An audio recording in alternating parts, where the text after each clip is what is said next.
What's up, everyone? I just got off the line with American singer-songwriter, American Idol Season 21 contestant Kate Elise. This news episode, Kate talked about motherhood, the importance of her family, late father Nolan Neal, working in social media marketing, struggles with musical ambitions, whether she feels happy today, American Idol experience, dream of moving to Nashville, newest single Steady Girl, and more. And now with that being said, hope you enjoy my conversation with Kate. Hey, hello. Hi. Good morning, first and foremost. Yeah, I know, right? I feel like I've been up for hours, but good morning to you too. It's not every day that I get interviews booked at 10:30 in the morning, which is okay. I think for me it's like I don't have an issue with it, but ideally 10:30 is not the like typical interview time, but I'm okay with it. I'm so Well, sorry. I know not everyone gets up early, but I got a busy life. When I get home, it's the kiddos' time. So, here we are.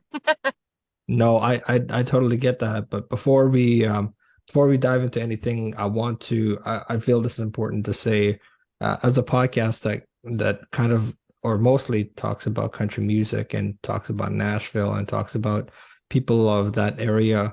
Um, our hearts are with the community of Nashville as they're hurting beyond belief right now, with the just devastating tragedy that occurred recently at Covenant School, and we send our hearts to those people and their families, and hope that we can finally get some change made instead of seeing the same old.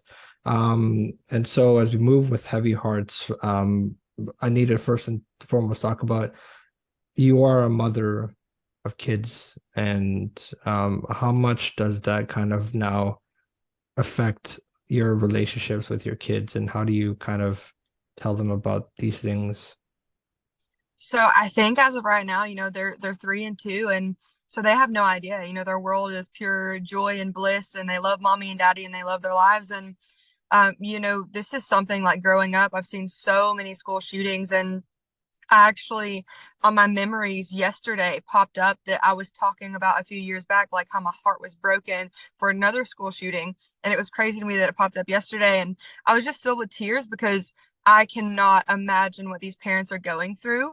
The community, of course, is just going through so many things, but the parents of the kids that were lost, or just parents in general, having to worry about their kids going to school. So, we have made the decision to homeschool for that reason when they are of age, but I know that that's not something everyone can do, and to live that lifestyle is different. And like I said, just some parents literally can't do anything but send their kids to school. So my heart goes out to all of them, being a mother that understands that kind of pain in a sense. Absolutely. And you're from Dandridge, Tennessee. How far is that from Nashville? It's 3 hours, and I will be in Nashville next week. And when I saw the news, I was just like, gosh, Nashville's my second home. And, the song that I sang, City of Nashville, is literally about feeling like, yeah, I might move there one day, or that's just a place that my heart is tied to. And so it's really heartbreaking to see that going on. Absolutely. And I mean, you've had a really good experience on American Idol, with that song that you were just talking about, City of Nashville, and dreaming of moving there one day. I mean, this has got to be sort of like this surreal experience to know that how that song now correlates in a crazy way with what's happened now, with that city. Yeah. Um, Talk to me about that dream of moving to Nashville. Was that just always something in the back of your mind? When my dad was alive, he really wanted me to go to Belmont. And I think because I grew up in Dandridge and it's such a small town, I was kind of afraid to dream bigger. So yes, it was like something that I had dreamed of, but I think it was deep down snuffed in there because I was too scared to really. So I never actually was like, yeah, I'm gonna move to Nashville. It was just like, oh, that'd be cool to do that one day. But with my dad's passing and all the things I'm getting to do in the music industry, it feels like it might be real one day if that's the move that we decide to make. Yeah, absolutely. And talk to me about your American Idol experience and how that was for you. Oh gosh. I will say that there's a lot of things with American Idol that I would do differently.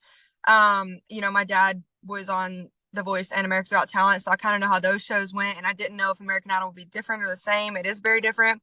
But overall, like the people that I got to work with and the people that I got to meet, it was just such an amazing experience. It's something that I will carry with me throughout my life. It's something I'm going to tell my kids about. So yeah, it's kind of crazy, and it still feels like, oh my gosh, I did that.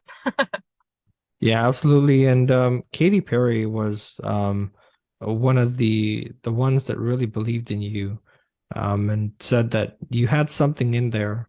And she basically said that I'm gonna roll the dice on you, and I don't roll the dice for anyone. Um, in most cases. How much of that really kind of built your confidence to know that, somebody of Katy Perry's stature says, I believe in what you're doing, and we can build this further than what you had before. So I have always felt like what I do in music is like important, and I always have felt like, I have this gift for a reason.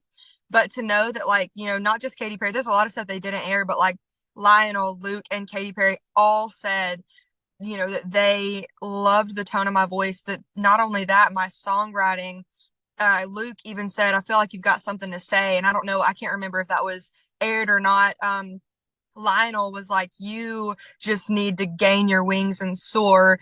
If you will just let go and stop playing it safe and just rise up. So they all loved me. And I think it really gave me the push to think like, I can really do this. Because while I've known that this is my dream and that I am special in a sense, I think sometimes we can be our own worst critics. But it's really given me that push to be like, okay, I can do this. Absolutely. And obviously the work that you do for social media marketing, tell me about that side and how that kind of works for you. So yeah, I am a marketing director with a company called EVG, Experience Variety Group. I do the graphics, I do the event planning, I schedule meetings, all that stuff, and it really has helped me be creative in a sense, but also get to make money because being a musician and making money is really hard. So yeah, it helps me and it's grown me not only in that area, but like for my music business side, like I can do all these things that a lot of other creators have to pay someone to do. Absolutely. And what are the difficulties of that sort of work? I would say right now in my line of work, it's just all that comes with it, like the workload. I don't have a big team. It's something that really needs to happen for me because right now, like I'm scheduling out posts, I'm making the graphics, I'm designing flyers, I'm designing um, billboard stuff, I'm designing brochures, I plan the events, I do a lot of stuff. So I think it's a little bit hard always having that in my mind. And then even when I go home, it's like, oh gosh, what do I got to do tomorrow? No, for sure, for sure. And I think that I can relate with that story because of like for me as like a podcast host, I like to do everything. I like to get my hands on, doing things like creating logos, and I like to create different posters. Um but the hard thing about making things like that is knowing if the work is good. Um, and that's the hardest part I find is because I can make like a logo that's like may look good to me, and Yeah, then I go and ask other people about what they think about it, and then they kind of give their critique on it and how to improve it. And then basically I remember someone telling me that you have to come out, you can make one good thing in one day, but that's not your final product. You have to wait a few days, a few weeks, and come back each day with a fresh set of eyes, yeah. because because overnight you can think about another idea and add to that. Mhm. It's not always a set thing. But yeah, I think that like the creative part of, I guess, music or anything in general is fun, but it's also really difficult. Yeah. And talking about difficulties, I mean, you just talked about your father, um, former season 11 NBC The Voice contestant, and he was on AGT as well, Nolan Neal. I remember watching I remember seeing Nolan on some of the episodes on America's Got Talent when I was watching it. Tell me how much of an impact your late father has made on you. Growing up, the relationship was really rough because I kind of always felt like he chose music like over his daughter. And so there were times when he was very toxic because of the drug addiction. But I think like a pivotal moment in my life, something that has made a mark on me forever that he's done is like, even though he may have not been open about everything, he really tried to be open about what he went through and his struggles.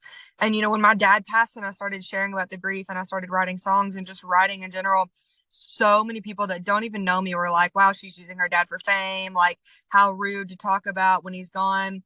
But what they like, obviously, they didn't know my dad because that's what my dad did. He took his story to America's Got Talent, to The Voice, and he wanted to use what he went through for the better. And he really spread a lot of light, even though he like couldn't be that light for himself. And in my life, I felt like a lot of times he was sucking the light out of my life. But that really affected me. And so when he passed, I was like, now it's my turn to share my story and to share in a way that he kind of did. Oh, for sure. And I wanna read something that you said about your struggles with musical ambitions because you still have those things that where you kind of I guess in a sense that the struggle with the dream of I guess having that music career so to speak. And you said honestly throughout my life I've had moments where I was like yes music and then I would just be like no I don't want to go down the path my dad went down. I'm not ready to do music. I don't want to do it. But when he passed away, I was like, okay, this is what I want to do. And American Idol was an opportunity. I was like, I'm either going to dive right into this or I'm going to shy away from it and never do anything with my dreams. So I did it. Um, and when you now hear that quote back that you mentioned in one of the interview articles that I was reading, what goes through your mind as you kind of hear that now? I'm just like, man, that couldn't be more true about like my life. And it's always been an up and down, and I've always been afraid to like really take the plunge. But yeah, I've kind of just dived right in. I'm releasing songs, I'm booking gigs, I'm doing things that I never thought I would be able to do. And the dreamer in me still feels like it's not enough because I want bigger and better for my life and for my kids. But the me that was afraid to even step into this stuff is like so proud of what I'm doing now. So Yeah, certainly. And you also said that my dream is big, but it's never bigger than my little family. I have hopes to travel the world and worship alongside as many people as possible with my little family. Um, how much of the inspiration in your career comes from your family and how do they play a role in regards to the influence based? yeah, so I mean, obviously before I ever had a family, I had this dream of music. But when I became a mother, I had never known love like that. And it's just something you don't understand until you have a baby and you're a mother. But I told myself, like, whatever dream I'm gonna chase in my life, it will never be chased while I leave my family behind because of what I've went through and what I've experienced. And so that's not very normal in the music industry. I mean, you have the songs of I think Journey, Loving a Music Man and always was supposed to be talking about like how it's just so hard to be family and to chase this dream of music, but I refuse to leave my kids behind. And so the only reason I'm able to do a lot of the stuff I do right now is because I have such a supportive husband. And so even when I'm gone, if I travel to Nashville or if I'm doing this or that, they're not like abandoned. They're loved by their daddy, and he's so amazing. And they know that as soon as mommy gets back, it's mommy's present. So whether I'm in Nashville doing music, I'm present. If I'm at home with the kids, I'm present where I'm at. And I really try to. Obviously, I'm not perfect, and sometimes things get in the way. But that's important for me to be with my family when I can. And hopefully one day this will be a full-time gig and they can just come on the tour bus with me and just hang out. We'll travel and do stuff together. No, for sure. And I want to ask you this because I felt like what you just said was important to also note that you said something about being present. And in moments where you're so busy and you don't get that time, and you obviously have that intention to be present at all times.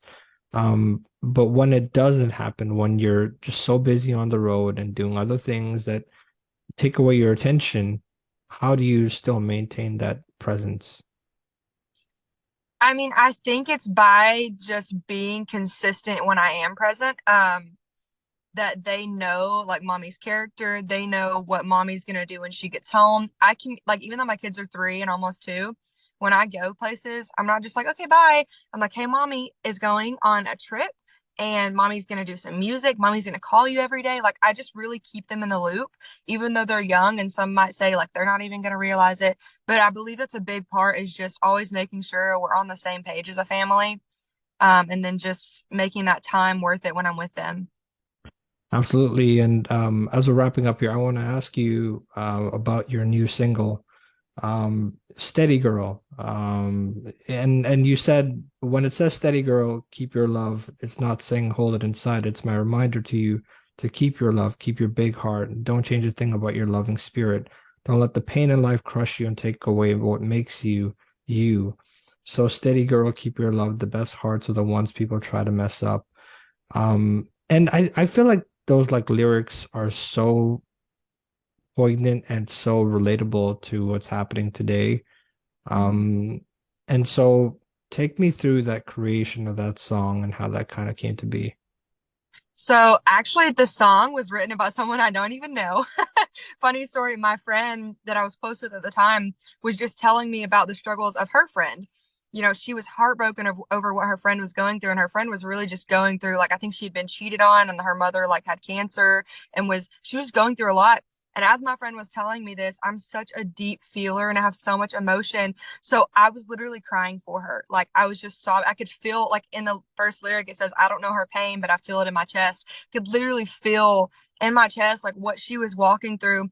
And so this song came alive because I've had those moments where I've been through so much pain. And it's like, sorry, my phone was being weird, but I've been through so much pain and I really wanted to just not love again. I wanted to not let anyone in again. And so this song stemmed from like, you know, steady girl, keep your love. Don't ever let anyone take away your emotions, take away your big heart just because of the pain you've been through. And so yeah, that's where it came from. And it's I'm the most proud. Honestly, I say this probably about every song. I love the songs that I write, but I love that one. That one just means a lot to me and it has a really cool story behind it. Absolutely. And my final questions to you, and my final two questions actually, because we don't have that much time left here. But like these two questions that I've asked every single person on this podcast has given them a hard time to answer, and has challenged them beyond belief. Um, so I'm gonna pose it to you because I want to keep this going. Um, what is something that someone told you that you'll never forget? Oh gosh. Oh, oh my gosh, I can't even like it's so hard to think of off the top of my head. The biggest thing I would say in my life is that I'm too much. I've been told I'm too much most of my life.